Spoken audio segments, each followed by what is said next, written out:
it's time for us to look at some policy issue, and today we're looking at the education sector. There is a call for universities' autonomy by TED Fund. That call has been made severally by even the universities themselves and some other people. Some analysts think that when universities are autonomous, it will be better for them, but there are other sides to it. Let's find out what these other sides are. Our guest in the studio today is Sam Orovwuje, who is a public and international affairs analyst and has also been in the education sector before, so you can call him an educationist as well. Good morning. Thank you for joining us. Good morning, Blessing. A pleasure. If we look at the universities' situation in Nigeria, where the universities in Nigeria receive funding from the government, particularly the federal universities and even the state universities, they're funded by the government. But we still find that there is a lack in terms of funds needed for research, for development, even infrastructure.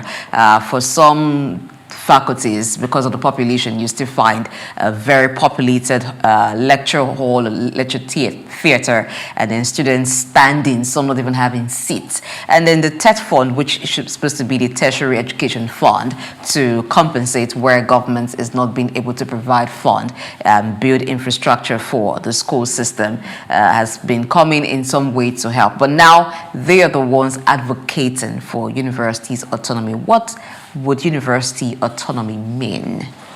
Thank you very much indeed.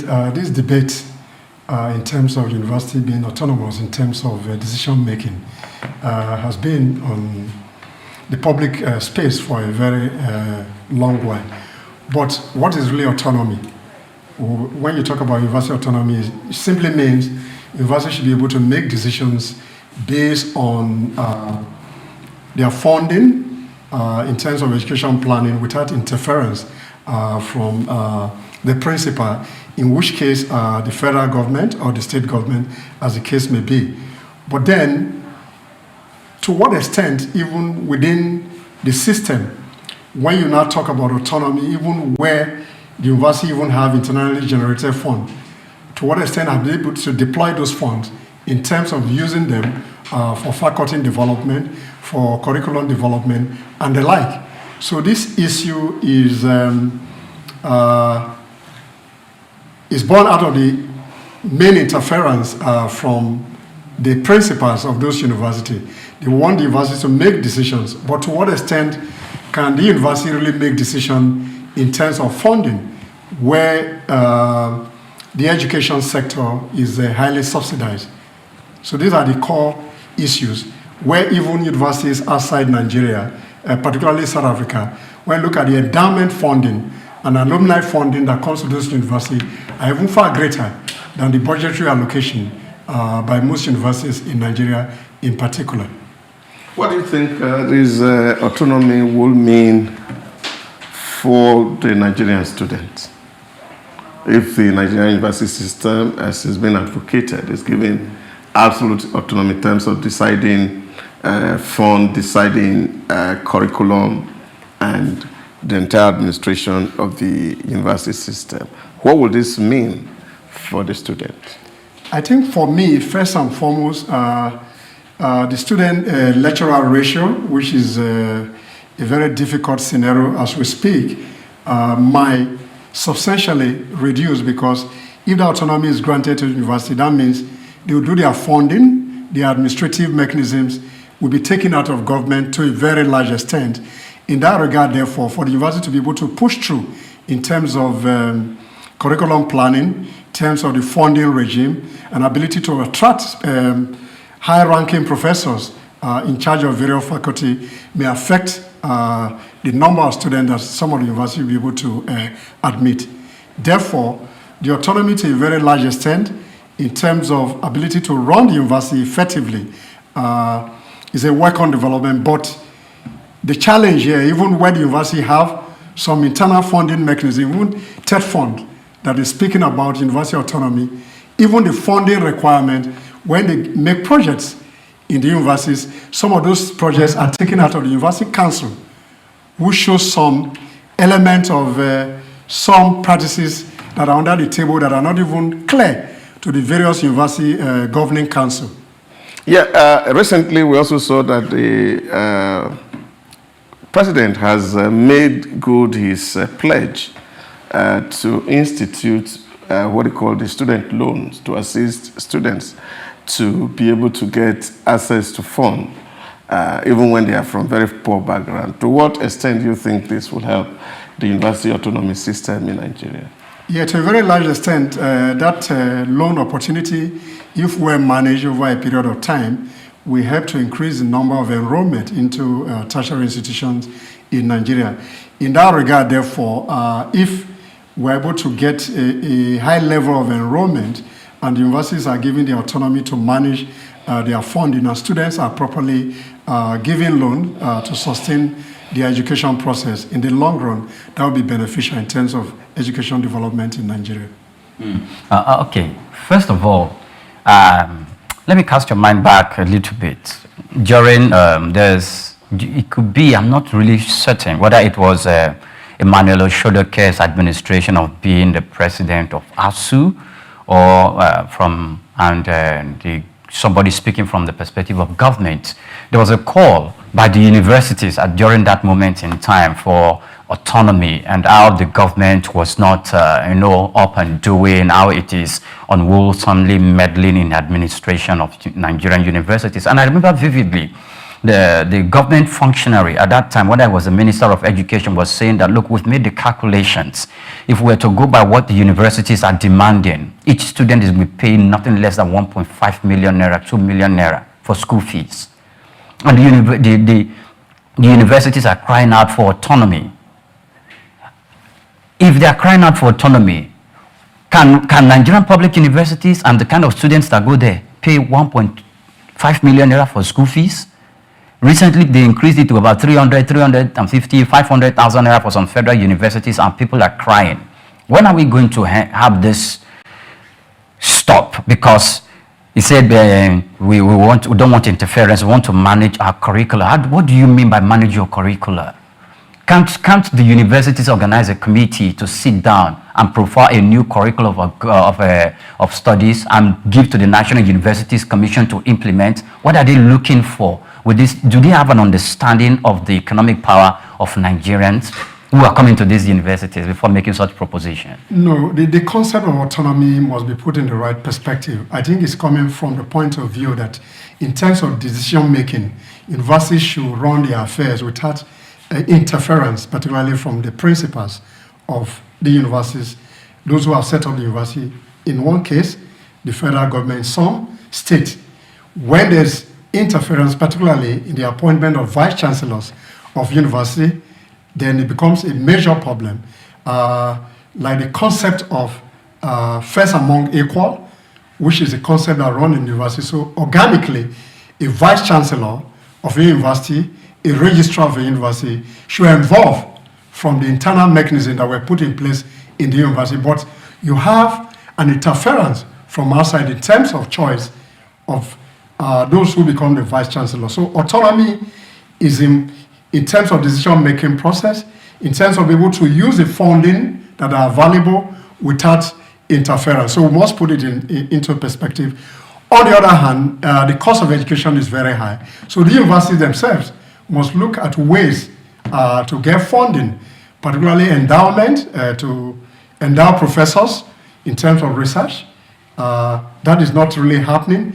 Most professors are not even able to attract research grants, even for their projects. So these are the core elements that we need to look at. To what extent, even beyond autonomy, how can the university system position itself to get a nominal funding in the first place, endowment funding, in addition to the statutory requirement for federal and state universities that are the principals of those universities. So we need to strike a balance. So Tedford itself must equally re-engineer its process beyond the funds, the Education Task Fund, and other ways of pulling some resources, even from well-endowed individuals, to put those money into the university system. But as we currently stand, the cost of funding is low. Even the student fee is very low. That cannot sustain an adequate process of really educating the greatest minds in society. Now, but also looking at the whole politics within the campus in terms of how vice chancellors emerge and the internal wranglings, the struggle and the bustle to become vice chancellor. Do you think that the Nigerian university system, especially the federal universities and state-owned, are really ready for a complete autonomy? I think this is a very tricky question, but I will just attempt to answer it from our own perspective. The question itself has raised some of the issues. There's a lot of interference from the TAN and the GAN, and that has increased the politics in the academic environment. So, but if a proper autonomy is put in place and the university principles and practice are really in top jar, then the internal wrangling in terms of the emergence of who becomes the vice chancellor, the registrar, the bursar, the librarian, as the case might be, may reduce minimally. But then, with the interference in terms of the way people are wired, once you get to a certain level, you begin to look at your circle of influence and see how you can get into things. But before now, up to the early 80s, the emergence of the vice chancellor of universities were really organic in a way that once the Senate put 1 or 2, 3 people and they vote, the person who is best among equal emerge, and organically that administration grew over time. But with interference, particularly some of the academia who had left the university system to go into the political scene, now come in there and bring those practices in the open space into the university arena. So we must strike a balance in terms of autonomy, in terms of interference. Let's look at the provisions of the Universities Autonomy Act 2007. Now, the Act provides for autonomy in areas such as academic matters, which is curriculum development, administrative functions, and financial management. Let's look at 2 key areas here: administrative functions and financial management, which seem to be the bone of contention here, where universities say they want full implementation of the Autonomy Act. Now, in terms of administration, which you just spoke to, determining who the vice chancellor of the university would be and other key administrative positions like maybe the registrar and who the bursar would be. We find that schools or universities, to a good extent these days, still determine that. We've even found an indigenization pattern coming into it, where the VC sometimes have to be an indigene of the state that hosts the university. Would we say that in that area, autonomy has not been achieved or it's not been implemented in schools? Let's look at the financial area. Now, universities wanting to have take complete charge over financial decisions and manage their finances, which they are calling for. A lot of universities, whether state or federal, run businesses. They generate revenue. Do we find this revenue being used in development in the school, as to maybe you find a structure being developed by the school, funded totally by the school or in part? Are we seeing this revenue generation being used to the extent that we can say that if full financial autonomy is granted to universities, we would see a difference in terms of development than we already see now? If you look at some universities, let's take the University of Lagos in particular, in terms of revenue generation, there's what you call the Human Resources Development Board at the University of Lagos that has done so well, and they've made a lot of money. During the Omotola administration, university was able to fund itself to a very large extent. They were even able to pay lecturers even before the federal allocation comes in. So in that case, therefore, some universities, in terms of the ventures that they invested in the university, some has been able to post profit and make development in terms of investment in the university system. But that's not the case for all universities, okay? So what is important is once you put a proper board in place and the funding has a mechanism in terms of financial management, financial planning, and all that. Those monies will come back into the system. But mind you, going back to our earlier conversation, the interface between the town and GAN has become a major challenge in terms of the decision-making process. So, for example, a Senate has about 2-3 senior professors who vie for the position of a vice chancellor. But external influence may have a consideration for a particular person to emerge. And you talked about issue of ethnicity and all that. These are all influences coming from the town. And once the university system is able to use autonomy properly over time, they should be able to hold their way in terms of decision-making process and financial management, in my view. All right. So one thing I love about the school I attended is the level of infrastructure in the place. And I could see medical labs, laboratories, and buildings, named TED Fund 2000 and something, TED Fund, XY. And I like the place because one of the fundamental thing about infrastructure, most especially in a learning environment, is how minds, budding intellectual minds, can look at their environment and appreciate the environment because it aids their level of understanding and what they want the outside world to look like. The organic way you spoke about through the emergence of vice chancellors, even though external influence comes in, it doesn't unpick. Lecturers are political animals. They teach political science. Their level of politics is out of this world. They serve as advisors to most of our governors and most members in the National Assembly. They know how to do this game. They outfox each other. And the camp that has been outfoxed will always cry out loud, oh, we need government, we need autonomy because we felt the government, even when the government is coming in, it's playing politics among the lecturers.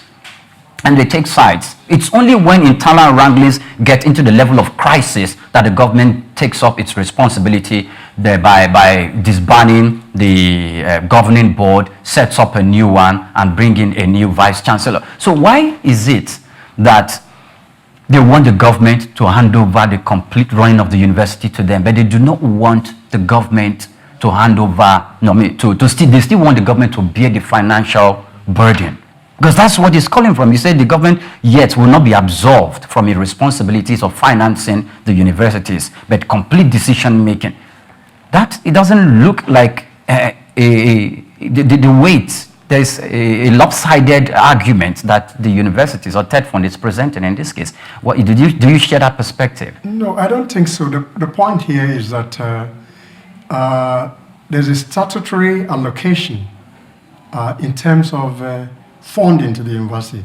Therefore, if you fund an establishment, you should have a say to a very large extent. Mm-hmm.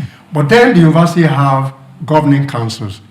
To what extent the pro-chancellor, the chancellor, the vice-chancellor, and other administrative staff of the university able to make certain well-informed decisions without interference. So I think the point of autonomy here is making academic decisions. Blessing just gave the 2007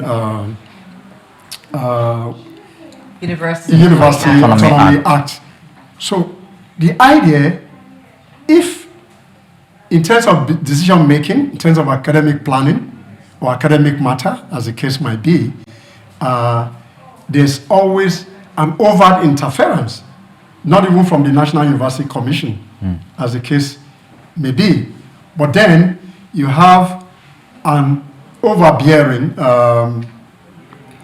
influence from outside, then becomes a problem, even in terms of the organic nature of the evolution of administrative staff that I mentioned earlier, which you just alluded to. Sometimes is not as clear-cut as you see it. There are some political maneuvering. I don't want to mention him, but about 2 years ago, you know what happened at the University of Lagos, where there were issues with a particular vice-chancellor, and the role of the chairman of council and the permanent secretary, Federal Minister of Education, and the Minister of Education. So these are the intricacies that we may not be exposed to in the media space.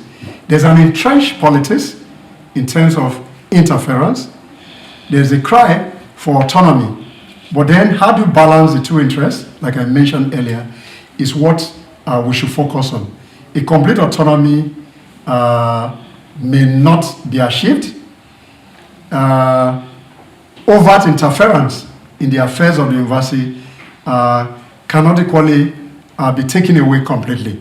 But what is important is that based on the act, people should share their responsibility based on what the Constitution has provided. Then we can have a better management of the university system that is very chaotic at the moment.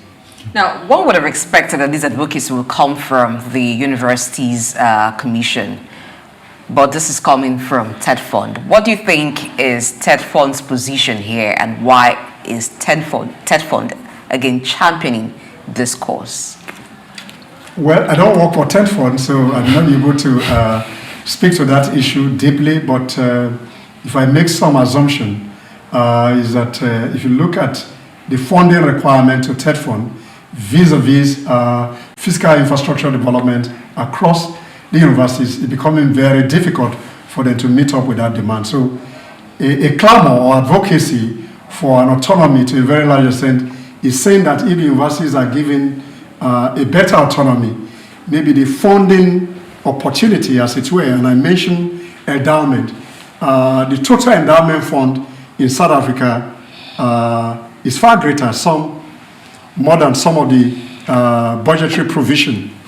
Alumni contributions, even other communities within the university contribute to the development. So the university itself should look inward to see how they can get adequate funding for their research and development. Once you have funding, adequate funding, then the issue of autonomy becomes easy to manage because you have your grant coming, so you have some control.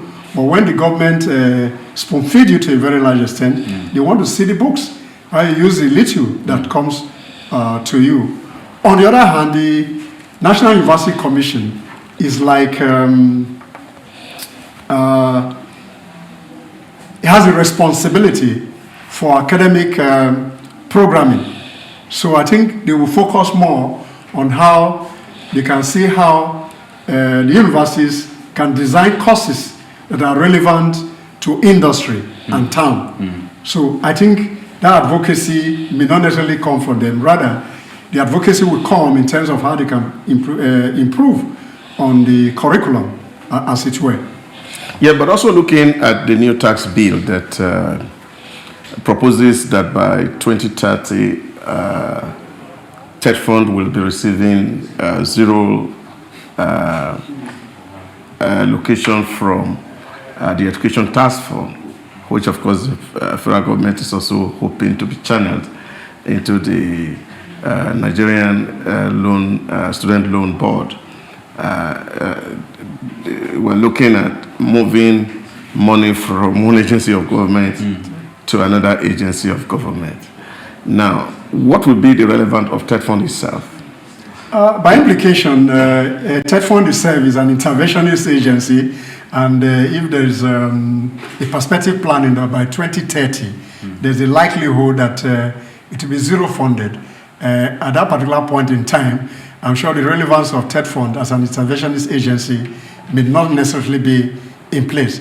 So if you're going to channel those funding to direct student loan, that means you're tweaking with the policy framework of the government to a very large extent, rather than just building physical infrastructures for the university. The autonomy now will become more important, and the government can focus more on directing this funding, the tax education fund, into student loan, so that we can get more people into the tertiary system for national development. Because one of the issues that have been actually out there in this space is the fact that TED Fund, apart from building physical infrastructure for university, also was designed to also set up fund for research and development.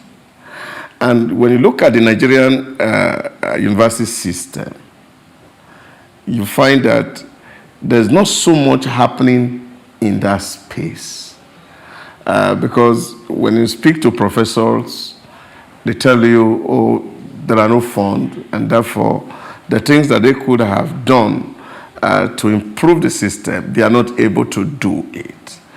Now, are you sure, will Nigerians be assured that with the student loan board, that university can charge cost-reflective tuition or fee to be able to accommodate all the funding deficits within the Nigerian university space?